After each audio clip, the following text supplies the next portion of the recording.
today's video, this is a very well anticipated video for the review of my Kenwood Prospero kitchen machine. This is the KM280 series.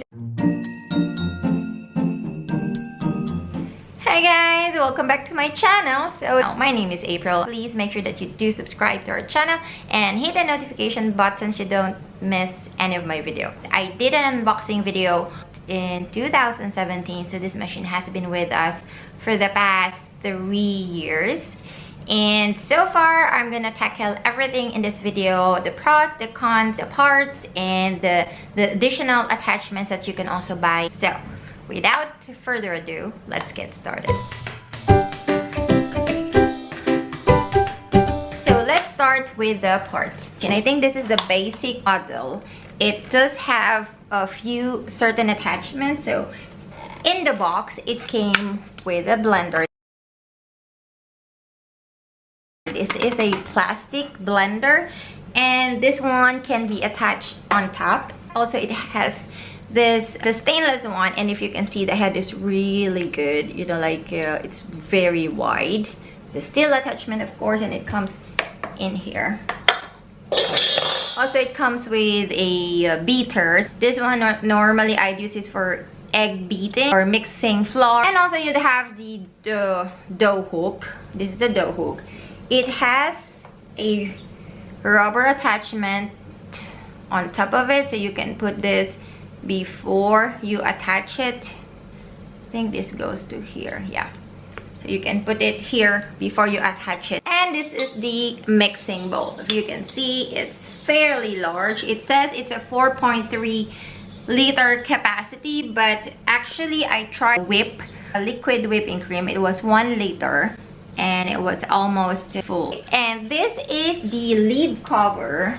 So normally you'd have to put it in here to cover it to avoid splashes. So normally you'd have to put it in here before you put it here in this one. So that's how you actually attached it. So this is gonna go in here. You're gonna have to remove this first. Oh, and then put this down, and then you have to attach this. That is how it should go. You know, like protect it from splashing. That's a good thing. This is, by the way, made out of plastic. This is plastic.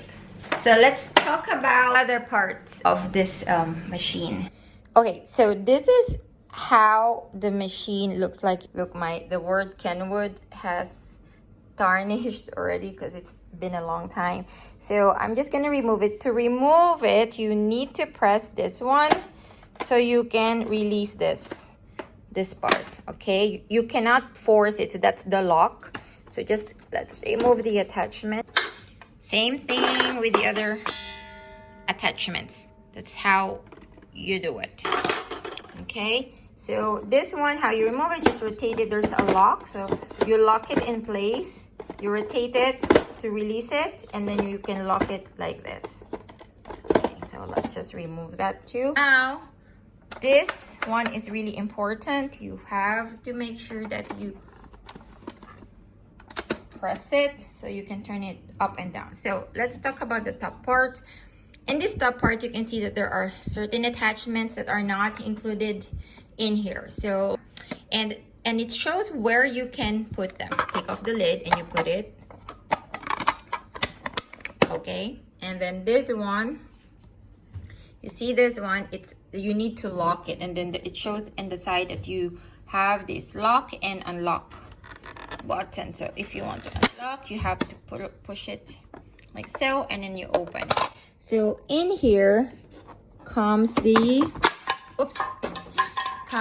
blender. So it's fairly easy to put. Okay, so that's how you do it. Then that's locked.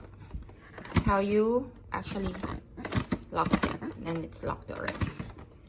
This machine actually doesn't work if any of those locks are not locked properly. This is how you open it. So I'm just gonna quickly show you. To open or to clean it, you have to switch it like this, and that's how you open it to clean the inner side. Then if you want to lock it, just do the same thing. You see this is the lock. See that one? That is the lock. And then you just do that. This is a 1,500 ml, means a 1.5 liter. It's a big capacity for a blender. So it's really highly important that you locked everything. It's actually in their, you know, safety guide. It says that the mixer will not operate unless all the outlet covers are correctly fitted to the machine. So they have this one, like they, you know, let you know that you need to lock it if you want the machine to operate properly. So just put it away. So the other thing that I actually like about this is it has this grip. So now it's gripped on the counter. It's like this. This is the bottom part of the machine. There are these grip, you know, so if you put it in your counter, it doesn't actually move. Move while, you know, like when you're working on it, because it has these grips. By the way, this machine is powered by 900 watts power, so it's not really, you know, like really powerful. It says here it includes the beater, the dough hook, and the mixer, plus this one, the plastic blender. So that's the only attachment it has. It doesn't have anything else. So you're gonna have to buy the citrus juicer and the food processor, which is actually good. This is where you store the cord, which is really cool. Like you don't really have like this long wire hanging around, you know, every time you finish. So you can just, you know, put it back.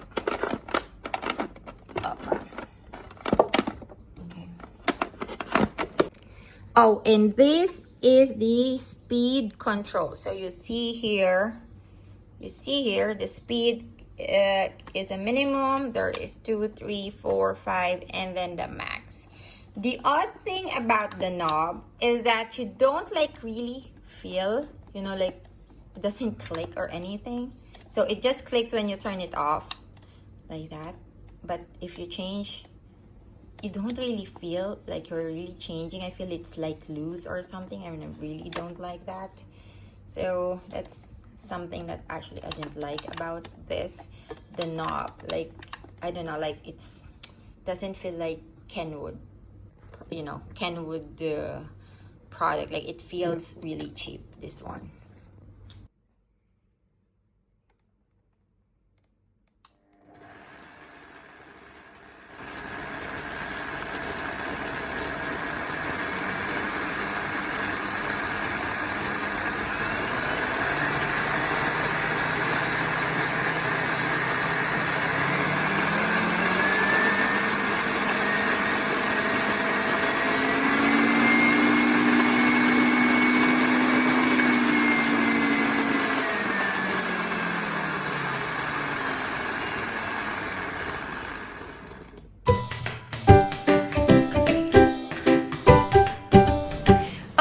So you've seen how the machine actually wears. So when I do, you know, turn the dial on a specific number, you hear the sound and the noise and how much power it actually gives. I'd say it's not, you know, what I actually expected. I was expecting more, to be honest.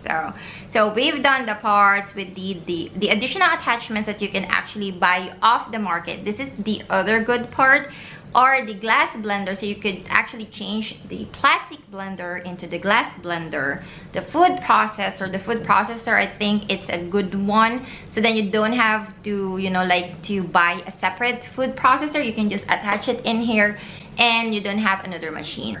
A citrus press is also good, though I haven't checked about the prices of the attachments. Last time I checked is for the meat grinder. You can attach a meat grinder in here as well, so that's a really good treat if you're into meat grinding. So you don't, you know, the good thing about this Kenwood machine is you can actually buy additional products that you would actually need. So I'm actually thinking to check, I wanted to check for a food processor that I could actually attach into the machine, so then I don't actually need to buy another food processor. The other thing that I actually like about this product is that it's really compact. Like, I can store it on top of my shelf and not really take a lot of space. Plus, it's very easy to clean, easy to store. As I've mentioned, it's very compact. The price when I bought this, I think it was less than 500 dirhams. So it was really affordable. I was looking at purchasing the KitchenAid, but then it was really expensive. It's like more than 1,000 dirhams. And for me, I'm not a professional baker, or it's not really my thing to bake. Like, I do it for my kids once in a while. Like, probably I use this twice to 3 times a month, not really that much. You know, like, if you're into baking and you really love baking and you think you're gonna use it for a lot more time that I've actually used it, I think it's best that you invest into something that is more reliable. I didn't say this is not reliable. It's actually a good one for starters. It's not really very powerful. That's the thing. That's the word I'm looking at. And it has actually a maximum capacity. So you may want to read the manual before you actually use this. Okay, maximum capacities. We have to really look into this because it's really important. So, short crust pastry is about 450 grams of flour weight. Sponge cake mix, it can do 1.6 kg of total mix. Fruit cake mix, 1.8 kg total mix. Bread dough is about 500 grams flour weight. So when I actually did mine, I think I overdo 500 grams. So I think that went heavy on the load. Plus, when you do the dough mixture, like this part, it goes up. Like, you'll see that, you know, it's not like this steady. It will like go up. It will lift its head a little bit because of the load. You know, it's a heavy load to put the bread dough. But I think if you need to just, you know, need a small dough, that should be fine. But just don't overload it. For egg whites, the maximum capacity is at 8. So don't exceed that one as well. As I mentioned, when I did the whipping cream, the maximum I can do is about 1 liter. I don't think it can exceed more than that because you're gonna overload your machine and it's gonna be broken. So that's the maximum capacities as per their manual. As I mentioned, it's easy to clean. It's a compact design. It's easy to store in your counter, especially if you wanted to purchase additional attachments to it. You don't have to buy separate machines. That's what I'm actually trying to avoid, you know, overloading your kitchen with a lot of machines, because I really don't like a lot of machines. That's the main purpose why I bought this in the first place. Like, we can purchase additional attachments to it. Okay, so affordable price. That time I think it was on sale, so I got it for like less than 500 dirhams. So that was a good one. I think right now it's selling around 600 dirhams. So you might as well check other competitors if you wanted to buy this one, because maybe you get, you know, if you add a little bit more money, and then you'll get better quality. I think it's best if you could invest more than 900 watts for the power. It's the main point when you buy a machine. Other than the power or the wattage, I also think that the capacity is also important. Like, this one is like very small capacity. It's just the minimum capacity load for a normal household. So if you're planning to get one and you wanted to like make a home-based business, you know, like if you wanted to bake something and you want to sell it off, I think you need to invest in a better quality kitchen machine than this. Sorry. Okay, let's talk about cons or the consequences. As I mentioned, the power seems not to be so good. I'm not really convinced about the wattage. This is like an upgrade for a hand blender or a hand mixer. I'm not actually very convinced about using it on smaller quantities, so I used a hand mixer. So I have my own hand mixer, especially if I don't really want it to take this out from the cabinet and I have like small job to do to beat like smaller quantities. I prefer to use the hand mixer. This speed switch is actually a little bit weird, as you see on the video. Like when I turn it on, it doesn't click, or I don't feel it locks, you know, between numbers. Like it just glides. Like you don't really feel like you're switching, but then you'll see the power is changing. But I feel it's not, you know, like I don't know, like I feel it's cheap or something. So yeah, I really don't like the switch. Okay. So the other thing is that I don't really bake a lot. Like I probably use this machine once or twice or maximum 3 times a month. But then last year, I think I hardly use it for like 6 months. So one day I want to use it, and when I switch it on, there's no power. When I switch the knob on, there's nothing. So I sent it for repair, and it I think cost me like almost 200 dirhams because it's out of warranty already. So I was really like, oh, like very angry about that, because it's been hardly 2 years, or probably I just finished 2 years, and I don't really like use it a lot. But then it broke. Okay, the good thing, it can be serviced, it can be replaced, but then, you know, like I got to thinking that it's not really reliable as for a, you know, a machine or a product. Like I would still go for a KitchenAid machine. I should have done that. Anyway, yeah, so I mean, I sent it for repair last year, and I wasn't really happy, you know, about the motor just got damaged without even using it. So yeah, if you wanted to buy this machine, you've got to think twice. Check the markets, check the competitors, check if this is really what you want, check other reviews. That's what I would suggest for you guys. When we bought it, I mean, I did check the market, and at that time this was the best option to buy, and I haven't seen actually reviews about this product, so that was my mistake. So now that I've used it, I want to share this review with you so you could, you know, make a good decision when to buy it, or you can actually weigh your options and think properly before you splurge. So yeah, I think that's just about it. I think I've covered everything. Yeah, if you have questions, if I missed anything, leave them in the comment section down below. I'm sorry I didn't have any actual footage of when I was using it, because I don't know, I as I've mentioned, I barely use it, and when I use it, I didn't film it. So I'm sorry, but that was my experience to this product. And if you're gonna ask me if I'd recommend buying the Kenwood Prospero Kitchen Machine Km280, it actually depends on your purpose. I guess if you're like me, I would say I'd buy it because it's a bang in the buck. Plus I don't really like have a need for heavy loads. I don't really bake a lot, so it serves its purpose. I can use it when I need to. But then if you're a heavy user and you wanted to, as I mentioned, do like a home-based business, and you think that you're gonna be using this a lot more than I do, then I suggest you get something that is really good, like KitchenAid or something better than this model. So yeah, I think that sums about right. I think I've covered almost everything. And if you have any questions, suggestions, or whatnot, leave it in the comment section down below. If you like my video, please give me a big thumbs up.